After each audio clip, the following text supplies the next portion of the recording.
Hey, Real Talk Podcast.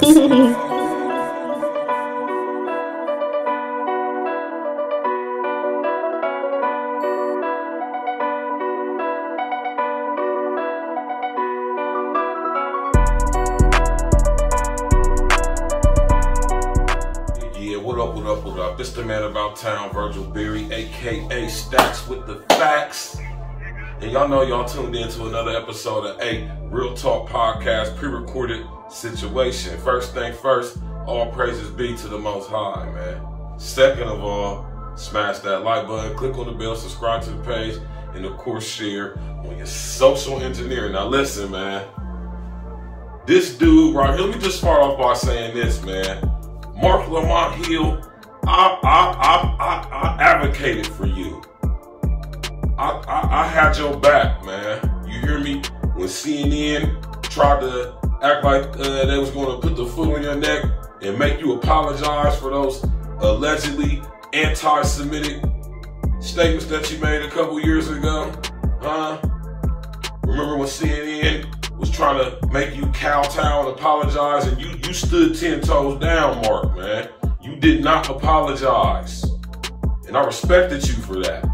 But here we go with this sucker simp behavior that your,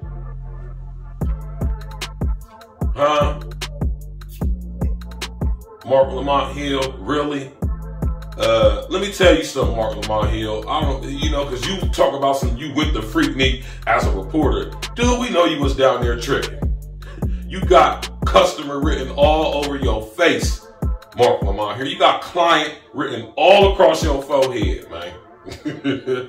Real ones know what I'm talking about. Listen here. Was there a lot of sexual violation going on down there? I'm pretty sure it was. FREAKNIK was going on at a time when I was in middle school, in my early years of high school, and I just was too young to go, right? But my brother wasn't. Rest in essence to K-Ro. K-Ro went to FREAKNIK from 94 to 98, all right? And let me tell you something, Mark Lamont Hill. A lot of them girls were wittingly participants. Or should I say, they were willing participants. This girls, shout out to O-State, girls came from all over, East Coast, West Coast, up top, down south, Midwest. They came from London, they came from across seas, they came from Canada, they came from the islands. People came from everywhere to go to FREAKNIK. It was like the American version of hedonism in Jamaica, right? And I'm pretty sure there were a lot of females who got violated down there. There were a lot of guys that got violated too. But most people who went to FREAKNIK were witting participants, meaning that these girls went down there knowing that, and I shout out to 50 for displaying this beautifully in that episode of BMF. These girls were intentionally going down to the A with the full intentions of being freaky, being nasty, They know it's gonna be a lot of ballers from all over the country, because at this point in time in our country, y'all, 94 to 98, this is the epidemic, this is the epitome, this is the height of the crack era.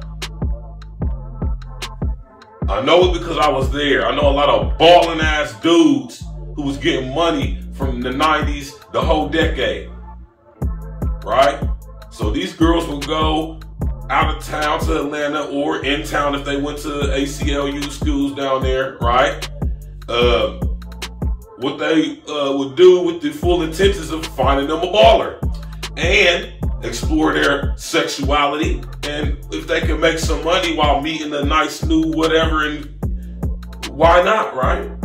Now, and I agree with the brother Tariq Nasheed. It was cool at first until all the corny simp lames started coming down there. That's when you got your Myron dudes from Players Ball down, or Players Club down there. That's when you got your corny dudes like a lot of you goofy, no coochie, no game having, no coochie getting goofy dudes on YouTube talking about these chicks like y'all actually know what y'all talking about.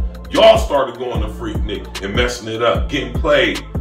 Because no matter how fresh you got with your Tommy, your Polo, your Nautica, your cross colors, your Carl Kanai, whatever it was, you're still corny. You're still lame.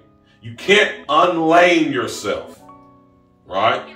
You just a lame with money, and the chicks see right through that, and they still want to mess with y'all. So them dudes, y'all type of dudes, is the reason why FREAKNIK got messed up, right?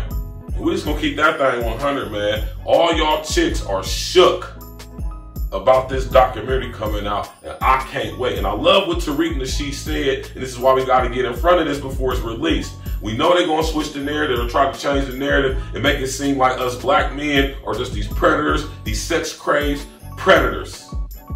Are there sex-crazed predators that happen to be black? Yes. Are most black men sexual predators? Absolutely not.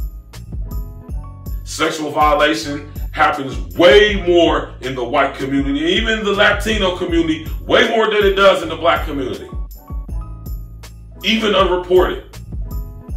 So we ain't gonna sit up here and let y'all just try to destroy our image. Listen, Luke and JD putting this together, I don't think they're necessarily doing it to try to destroy the image of black women. Y'all do a pretty good job of that yourselves with the help of Nolan. I think they're doing it as a historical fact, and to basically archive history, because from the year 94 to 98, 99, those were the most prominent, popular years of the FREAKNIK. The city of Atlanta made upwards of $10+ million every year up until 1999 when they stopped the FREAKNIK, right? So did they really stop it because of all the so-called alleged sexual violations? Or did they stop it because black folks like Luke, Jermaine Dupri, started realizing they could use the FREAKNIK to capitalize off of? They could go down there and find new talent as far as rappers and performers and entertainers. So I want y'all to ask yourself this question. Marc Lamont Hill, let me ask you, I want you to ask yourself this question, right? Cui bono? Who benefits from FREAKNIK not being around? Who benefited from FREAKNIK being around? With that being said, man, click on the bell, subscribe to the page, share your social engineering, smash that like button, man. You already know what it is, man. Hey, man, question everything. And I can't wait till this documentary come out. Y'all girls is shook. If you 45+ years young, you went to college and you was doing your thing around that time, it's a good chance that you probably might be seen on some footage. Y'all never foresaw the internet, and I love it, man. Hey.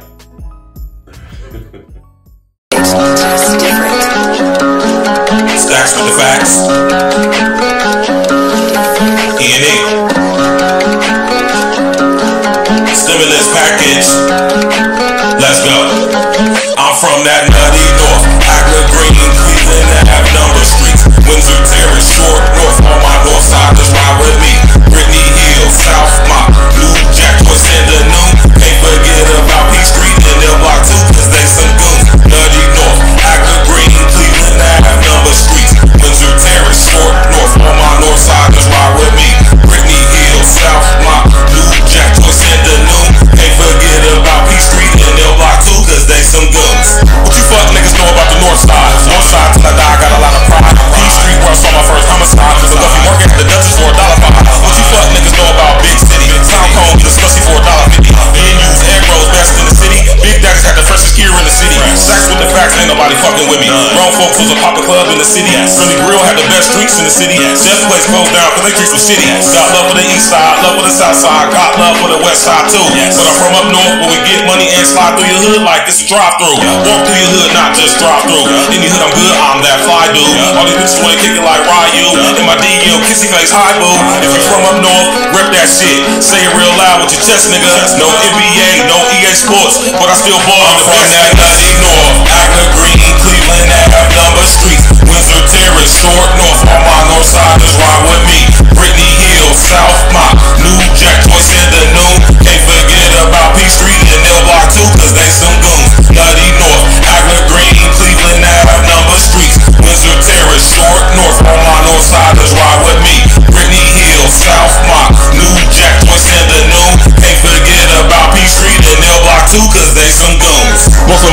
best smoke we ever had. That's where I caught the patent, let them Jordan Lemons at. That's where I caught my first herringbone chain at. That's where I saw my first stone of cocaine at. Give me a beat, I'm a propane at. Mifflin Middle's where I learned to spit flames at. P Street where I really sold cane at. One of the reasons why the street is really named that. Straight facts, I ain't never gotta lie to ya. Northside pride, gotta keep it live for ya. My crick niggas dark blue like they play for Hoyas. My blood niggas die moon like the Massa Wars. Can't forget about Genesee Avenue. That's where a nigga made dividends revenue. Murder Street, Miss Enos Jerk Barbecue.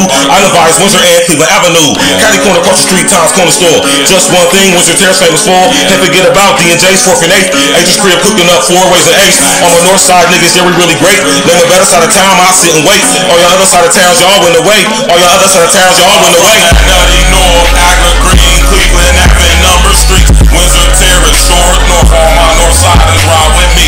Brittany Hill, South Mott, New Jack, Joyce and the Noon. Can't forget about P Street and L Block 2, cause they some goons. Nutty North, Agla Green, Cleveland Avenue, Number Streets, Windsor Terrace, Short North. On my north side is ride with me. Brittany Hill, South Mott, New Jack, Joyce and the Noon. Can't forget about P Street and L Block 2, cause they some goons.